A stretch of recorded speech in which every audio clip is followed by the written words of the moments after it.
Okay, think about this for a second. You unwrap a chocolate bar, maybe your favorite kind, Mm, or you take that first sip of coffee in the morning, right. even just, your phone battery working all day. Right. Everyday things. Exactly. And what our sources are showing is that each of these moments, they have this hidden story. A hidden story, yeah. Like, Not just where it comes from, but where the real value ends up. Or often where it doesn't. yeah, where it doesn't. And it's a story that's been unfolding quite silently for more than a century, really. A century, wow. Yeah. You have raw materials, cocoa, cobalt, gold, coffee, oil, even talent, human capital shipping out from places like Africa. Okay. And then those same resources come back, but as finished products, often under foreign brand names and selling for like triple the price. Right. So we're not talking about like literal oil refineries here for this deep dive. No, not in the usual sense. We're looking at this idea, this movement called reclaiming the refinery, which is about taking back control of the whole process, right? The whole value chain. That's it. From the raw stuff, the initial wealth, all the way to the finished item on the shelf. And making sure that value actually stays in the communities that generated it in the first place. Precisely. Yeah. And the cost of not doing that, the cost of this silence, it's pretty stark when you look at the actual numbers. Give us an example. Okay, take cocoa. Ghana and Cote d'Ivoire, together they produce something like, nearly 60% of the world's cocoa? 60%. That's huge. Huge. Yet less than 1% of the value of the final chocolate bar actually stays there. Wow. Which means the average farmer might be living on less than $1.50 a day. Well, the global chocolate industry is worth billions. Billions, yeah. And it's not just cocoa. No, I was going to ask. Think about Congo. Holds over 70% of the world's mined cobalt. Which we need for our phone batteries, electric cars. Right. Essential stuff. But most of it gets shipped out, refined mainly in China, or Kenyan coffee beans. Amazing coffee, often roasted, packaged, branded, somewhere like London or Amsterdam. And then sold back at a massive markup, I assume. Exactly. And that markup rarely benefits the local communities that grew the beans. So what's the mechanism here? How does so much value just evaporate locally? It really boils down to who controls the later stages. Right. The processing, the manufacturing, the branding, the distribution, that's where the big value addition happens. Right. And if you only export the raw material, you lose out on all of that. Okay, so it's about control. It is. And what's interesting, one source, Vusi Thembekwayo, says you can't just negotiate your way out of this. You have to fundamentally become who you need to be to survive it. Become who you need to be. What does that mean in practice? It means building the capacity, the infrastructure, the power to control more of the chain. Another voice, Frank Zanu, puts it very bluntly. The contest is wealth kept among ourselves. Wealth kept among ourselves. That's a powerful statement. It is. So our mission today, for you listening, is really to unpack how this historical silence is finally starting to crack. Mm-hmm. We want to look at these quiet revolutions happening from, digital tools on phones to actual local factories, and figure out what it all means for creating real value. And the good news is, it is happening. The silence is cracking. There are initiatives, local efforts emerging across the continent. Okay, so let's get into those cracks. Mm-hmm. Our sources mentioned Project Mocha in Kenya. That sounds fascinating. Tokenizing trees. Yeah, it's really innovative. Smallholder coffee farmers in the MBU Hills are literally creating digital tokens that represent their coffee trees on a blockchain. Okay, hold on. Tokenizing trees. Break that down. Think of it like a digital title deed or a share certificate for each tree's harvest. It makes the entire journey from that specific farm, that tree, all the way to the final cup of coffee, completely visible and traceable on a shared digital ledger. So total transparency. Total transparency. And they use smart contracts. Right, those automated agreements on the blockchain. Exactly. They automatically enforce the terms, who gets paid what, when. It cuts out the hidden middlemen, the brokers, who often take a disproportionate cut. So the value actually flows back more directly to the farmer. That's the goal. It ensures fairness and that the farmer gets their proper share directly linked to the final sale. That's amazing. Using high-tech like blockchain, but making it work for smallholder farmers. What about reaching people who aren't necessarily online all the time? Well, that's where other tech comes in, bridging the gap. Katani Pay is a great example. Okay. They're enabling people like boda riders, motorcycle taxi drivers, and market traders to receive payments in stablecoins. Stablecoins. Those are the cryptocurrencies pegged to, like the dollar. Exactly. Less volatile. And the key thing is, People can receive these payments and manage them even using simple SMS messages on basic phones. Even without a smartphone or a laptop. Even without ever using a laptop, yeah, it's reaching people where they are. One source described it as messy, it's bold, but it's happening. It's putting financial tools directly in people's hands. That really is empowering. And it sounds Yeah. like this isn't just digital. There's physical refining happening too. Absolutely. Back in Ghana, for instance, the sources highlight young entrepreneurs who are now actually roasting, processing, and packaging chocolate locally, So Ghanaian chocolate made in Ghana. made and branded in Ghana. And similarly, small-scale refiners are taking locally mined gold and turning it into bars stamped Accra, not Zurich. Instead of just shipping out the raw gold dust. Right.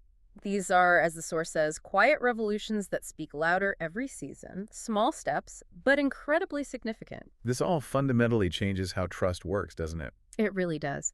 The old way might have been a handshake, a spoken promise under a tree, relying on community ties. Which is still important, I imagine. Oh, absolutely. But now, trust can also be embedded in a digital ledger, in code. It's an evolution. But there's a warning there too, right? Yeah. About keeping it human. Yes, Grace Rachmany makes a crucial point. She talks about DAOs, decentralized autonomous organizations. Right. Community-run digital groups. And she says most don't fail because the technology breaks. They fail because the people involved forget to stay human about the trust aspect.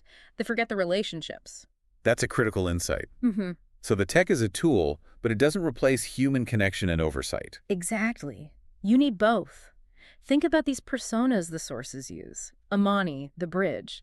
She's teaching her local savings group, her chama, how to use a simple digital tool to log every contribution, making it totally transparent for everyone. Building trust through shared visibility. Right. And then there's Obi, the skeptic. He's the one carefully checking the code of a smart contract to make sure there are no hidden loopholes or traps. So human vigilance working with the technology. Precisely. Amani and Obi aren't just abstract ideas. They represent how this new trust is built, combining community oversight with the reliability of digital tools. It makes me think of Erica Wenger's idea about needing elephant companies. Ah, yes. Unicorns are over. We need elephant companies, real, healthy, community-led. What's the core difference there? Why elephants, not unicorns? Unicorns are all about rapid, often venture capital-fueled growth, aiming for that billion-dollar valuation, sometimes at any cost. It can be extractive. Right. Get big fast. Elephants, in her view, are different. They're built more slowly, steadily. They're deeply rooted in their community, focused on long-term health and sustainability, not just explosive growth. So more grounded, maybe more resilient. Exactly. Healthy, community-led. Wealth circulates within the community. Amani logging the chama's coins, OB checking the contracts. That's how you build an elephant company. The refinery, the value stays home because people trust the process, because they see it together. Okay, so connecting this back. If communities don't manage to build these elephants, if they don't reclaim the refinery, what are the deeper costs? Yeah. Beyond just the lost dollars on cocoa or gold. Oh, the costs are huge. It's not just the lost profit margin. It's the lack of local job creation in processing, packaging, marketing. Right, all those spin-off industries. Exactly. It stifles the emergence of new local businesses. It keeps the economy reliant on volatile global prices for raw commodities rather than building diverse, resilient local industries. It's a drain on potential, on innovation, on human capital. It reminds me of that quote from Jeffrey Hinton, the AI pioneer. He said, "Train to be a plumber." Huh, yeah. Seems unrelated, but it connects. So what does being a plumber mean in this context? It means building the actual practical skills needed to do the work ourselves, whether that's refining cocoa, coding smart contracts, managing logistics, building brands. The hands-on side. The hands-on essential stuff, because if you don't have the skills locally to, fix the pipes or build the system, Then someone else controls the tap. precisely, someone else controls the flow of value. So train to be a plumber means investing in local education, vocational training, tech skills, entrepreneurship, building the capacity to manage the whole system. So pulling it all together then, reclaiming the refinery isn't just a catchy phrase. No, it's fundamental. It means ensuring everyone involved, you listening, the boater rider, the farmer, the market vendor, the local entrepreneur, has clarity. Clarity on who owns what, how it gets transformed, and where the money actually flows. It's about shared knowledge and shared ownership, making the invisible visible. And that's why the sources say, if you're listening, you are the refinery. Yeah. It's not just out there in Ghana or Congo. Absolutely. It's your story, too. It's about where value is created and captured in your own life, your own community. How does that translate for someone listening right now?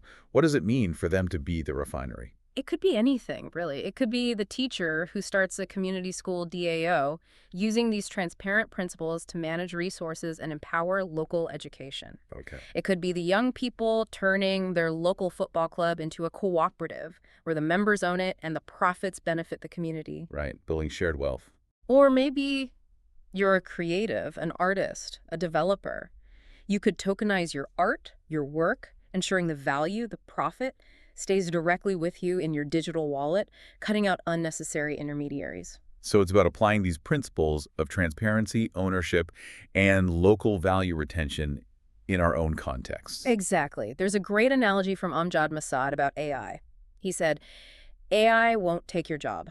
A human using AI will. Okay, I see where you're going with this. It's the same logic here, right? If we don't build our own pipelines, whether it's for cocoa or our community stories or our local gold or our digital creations, if we don't control the refining process, Then we stay quiet, and someone else collects the value, the shine. someone else collects the shine. That's it. So ultimately, this whole idea, refining at home, it's much bigger than just machinery or factory. No, much bigger. It's fundamentally about people. It's about millions of us deciding to see each other, understand the value we collectively create, and make conscious choices to keep that value circulating within our communities. Building that shared understanding, that shared trust.